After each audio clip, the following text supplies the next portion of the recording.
Har kuni tili tagiga 2-3 ta donadan mana shu qalampir munchoqdan shimib yurishni odat qilsangiz nimalar bo'lishini bilasizmi? Birinchi bo'lib 99% gacha og'izdagi mikroblarni yo'qib tashlaydi. Tomoq og'rig'ini ham unutib yorasiz. Yo'tallarga ham juda zo'r yordam bera oladi. Immunitet ko'tariladi, qon aylanishi yaxshilanadi. Bu organizmni ishga tushiradi, hazmni yaxshilaydi, tartibga soladi. Yana ichaklardagi parazitlarga ham qarshi juda kuchli tabiiy vosita hisoblanadi. Yana ko'pchilik qalampir munchoq ozishga ham yordam beradimi deb so'rashmoqda. Yordam beradi, hazmni tezlashtiradi, yog' erishishini tezlashtiradi, qorin dam bo'lishini kamaytiradi. Ishtahani esa nazorat qiladi. Yaqinlaringizga himoya qiling, foydali bo'ladi.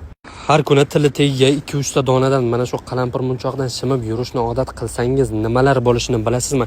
Birinchi bo'lib 99% gacha og'izdagi mikroblarni yo'qib tashlaydi. Tomoq og'rig'ini ham unutib yorasiz.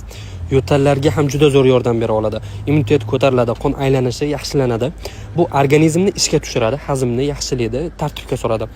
Yana ichaklardagi parazitlarga ham qarshi juda kuchli tabiiy vosita hisoblanadi.